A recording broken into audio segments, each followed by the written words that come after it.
and she's written a new book called Meet the Hybrids. Welcome to Beyond Belief, Barbara Lamb. How did you get involved in this? Well, by 1991, people started coming to me who wanted to do regressions to very unusual experiences that they had had in this life.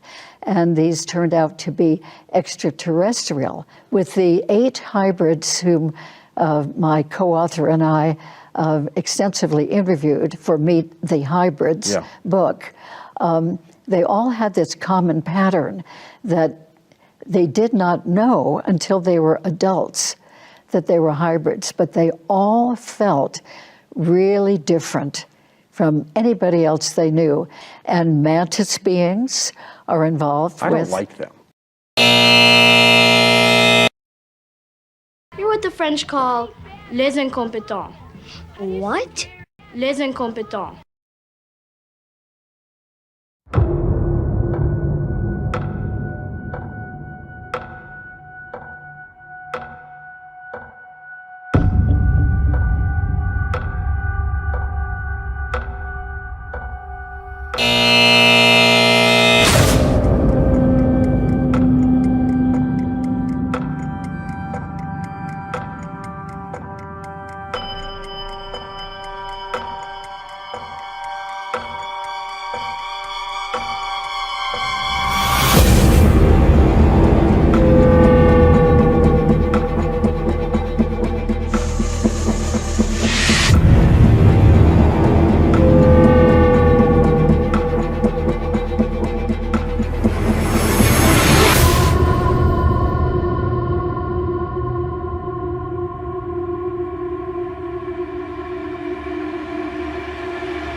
Are involved I don't like them.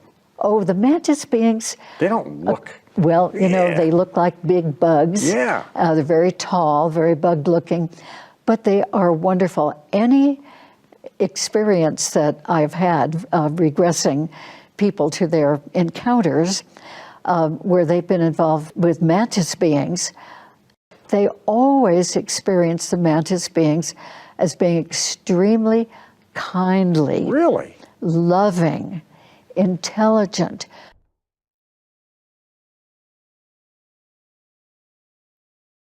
So there you have it. The next time you meet somebody who might be a little different, maybe a little strange, you could be meeting a human hybrid. Looking out in the helicopter, you really get an idea of how Ben Ipa can stay glued to that board. Wide stance, completely buried in the white water, and oh boy, that's unbelievable how Ben stayed on his board through that section of white water and still hanging on.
Something is always happening.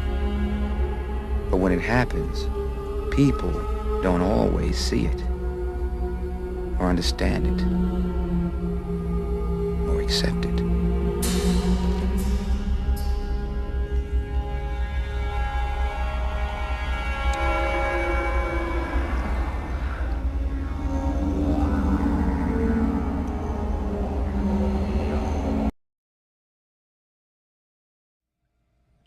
Hail Mary, full of grace, the Lord is with thee. Blessed art thou amongst women, and blessed is the fruit of thy womb, Jesus.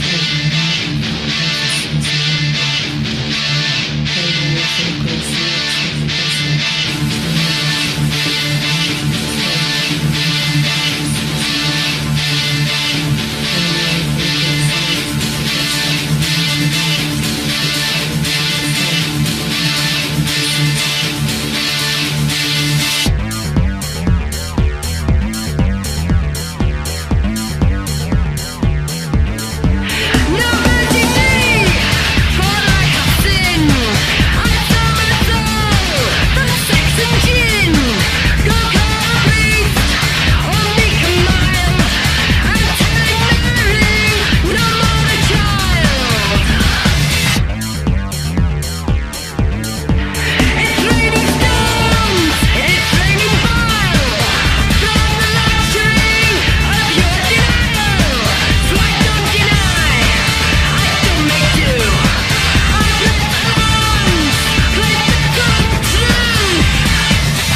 just wanted to tell you something. You have been watching all these videos for 11 years.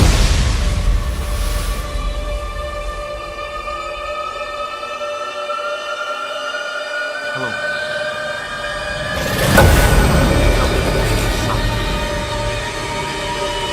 You have been watching all these videos for 11 years.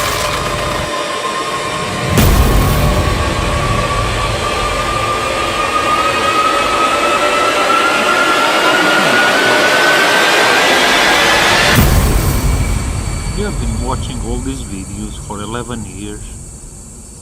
Connecting dots will help you connect the dots, help you understand what's going on in this world.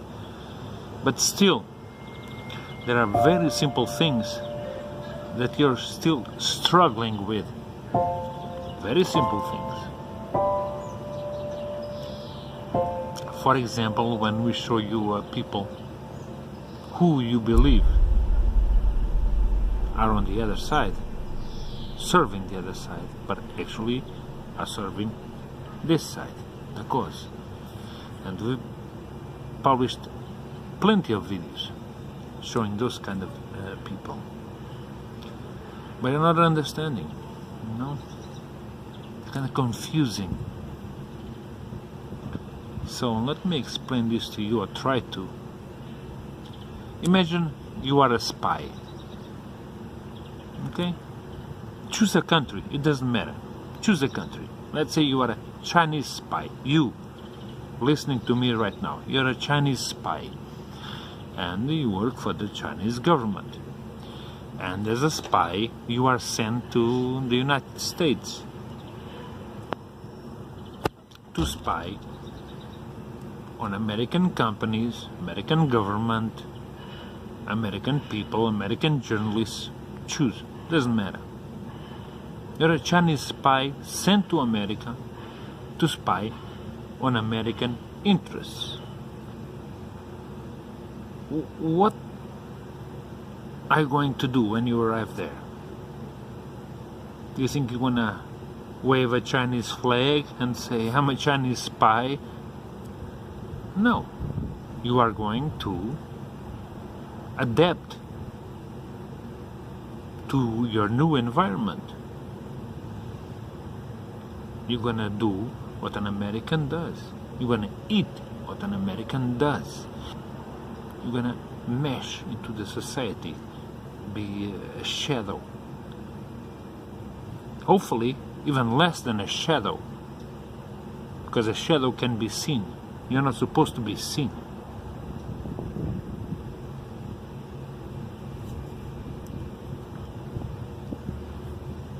Obviously, you want to be under the radar. You don't want to be noticed. And once you're there, living in that society, either be a Chinese spy in America, or a South African spy in Venezuela, or a Argentinian spy in France, or a French spy in Germany, or a German spy in Afghanistan, you will be noticed, but you want to adapt. You want to be accepted. You want to be a part of that society. But I'll give you an example.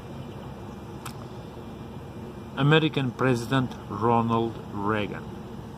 I've been collecting stories that are told in the Soviet Union by their people among themselves, which reveal they've got a great sense of humor, but they've also got a pretty cynical attitude toward their system.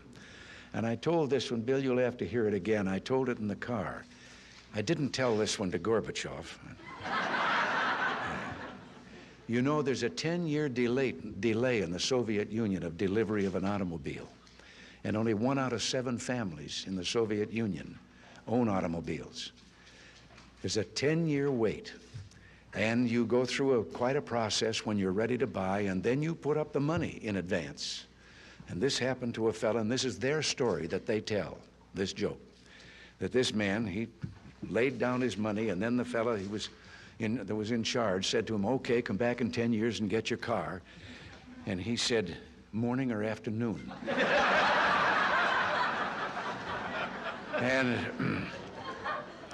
And the fellow behind the counter said, well, 10 years from now, what difference does it make? And he said, well, the plumber's coming in the morning.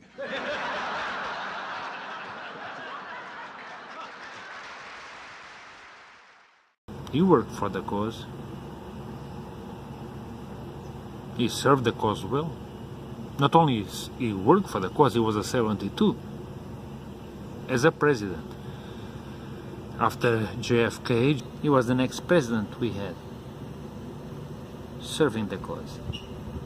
the difference between JFK and Ronald Reagan is very big. JFK was born onto the other side, and we brought him with the help of Marilyn Monroe to our side. Ronald Reagan, it's a different story. He was with us from the beginning, just playing a role. Remember, he was an actor. And many people say to me, oh, but he said so many things bad against Russia, and this against Russia, and this and that. No, he didn't. He said and did what he had to do. He did and said what he was told to do. Remember, at that time Russia was part of a bigger empire called USSR. America is flesh hybrids, and at that time the USSR were flesh hybrids. We had to destroy the USSR in order to bring Russia back. Understand the difference? The USSR was an empire of flesh hybrids related to the American flesh hybrids. We had to destroy the USSR in order to get Russia ready for the 2017-2022 period. This was Ronald Reagan's mission. And he almost destroyed America in order to destroy the USSR. He spent more and more and more until they went bankrupt, which led to the end of the USSR. But this was all planned. We wanted the USSR to end. That's why we had the American president on our side to push the financial point to it. Because of this, the USSR ended. And for a good 10 years, almost, it was a disaster. Russia, not USSR anymore, but Russia, was run by the mafia, the oligarchs, everybody. But we had been prepared, Daniel, for a long time, to become the president of Russia. And in 1999, he did. After that, and for a few years, he pretended to be who he was not. And here we are now. Here we are now, these days. And when I said that Daniel pretended to be who he was not, what do you mean? What do I mean? Well, he made it all friendly with the Americans. Because America wished that Daniel was a sober Boris Yeltsin, because Boris Yeltsin was an alcoholic, and America could do anything they wanted from him, you know, like bank loans to keep the Russian economy up. They could get anything they want from Boris Yeltsin. That's why Russia was a disaster. And when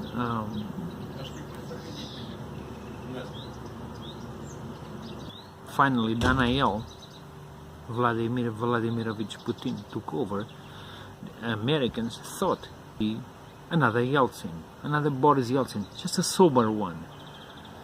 But they didn't know that we had been preparing Daniel for many years to get to that place.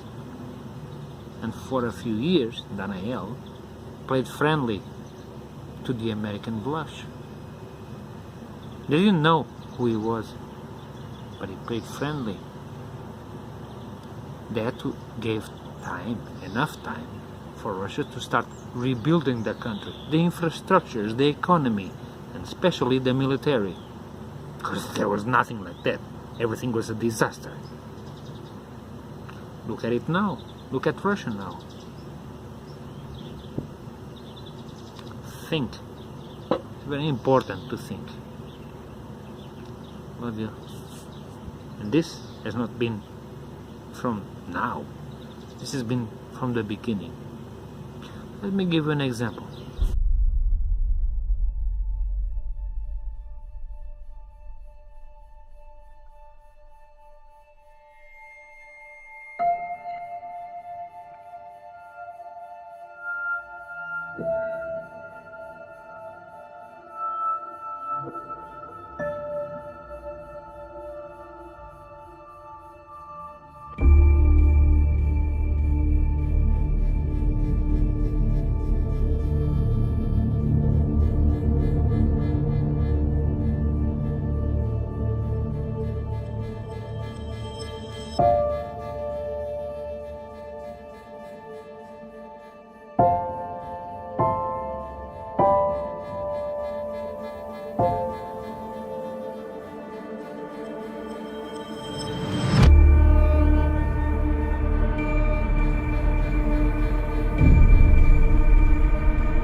For example, when we show you people who you believe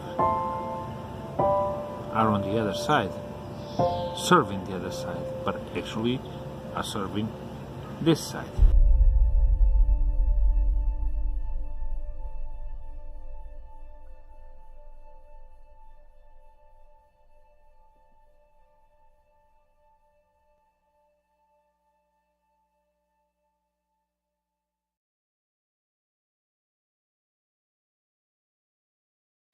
Как считают в Вашингтоне, это позволит окончательно переформатировать Латинскую Америку в полностью подконтрольную Соединенным Штатам географическую зону.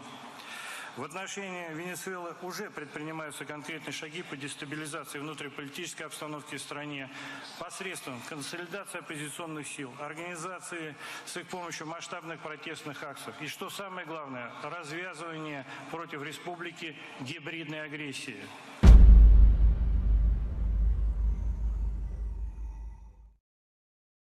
Что самое главное, развязывание против республики гибридной агрессии.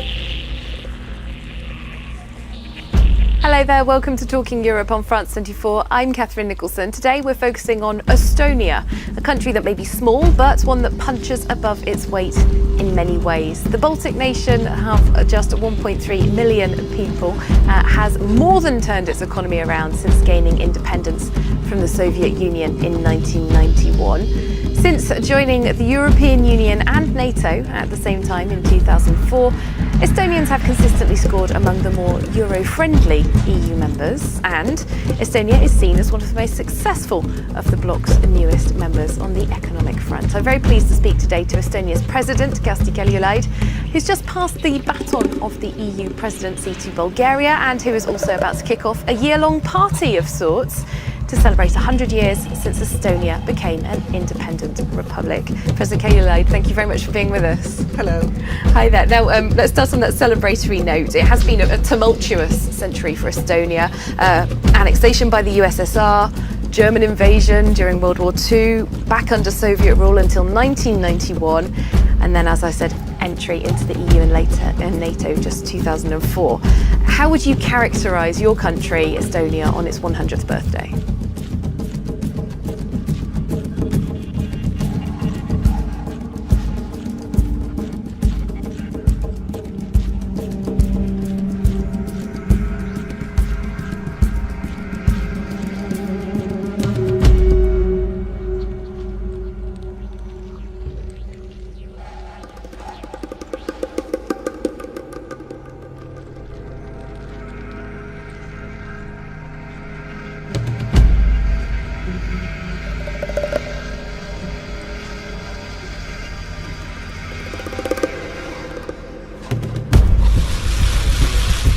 The German Chancellor has accused Russia of standing in the way of Eastern European countries who want to be close to the EU. In an interview with the German newspaper Die Welt on Sunday, Angela Merkel threatened consequences for what she called Moscow's violation of Ukraine's territorial integrity.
know, we're sitting here,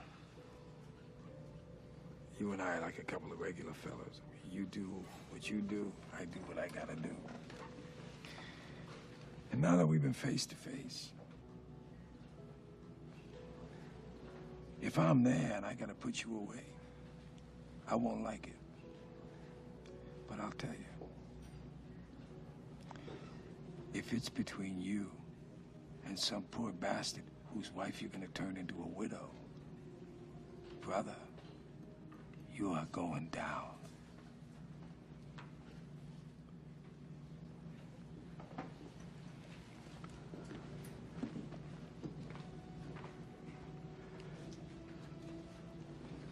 There's a flip side to that coin.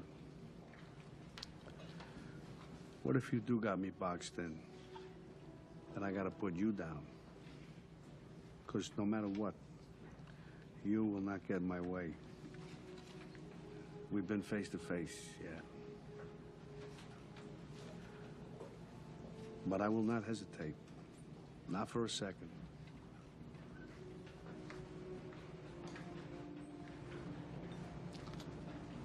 Maybe that's the way it'll be. Or, who knows? Well, maybe we'll never see each other again. Christmas market terror in Berlin. And for the first time right here tonight, we're seeing video showing the moment the truck barreled into that market, killing 11 people.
Time right here tonight, we're seeing video showing the moment the truck barreled into that market, killing 11 people.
فات البوس هذا هو لا لا تجرح يا الله لا هون في قتلة في قتلة لا كيف انا محمد لا يبقى معلش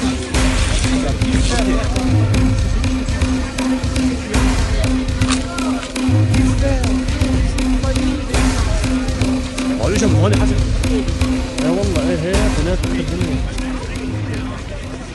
بس شو السرعه هذه اللي كان ماشي فيها اخ الشرموطه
And you know the way I get.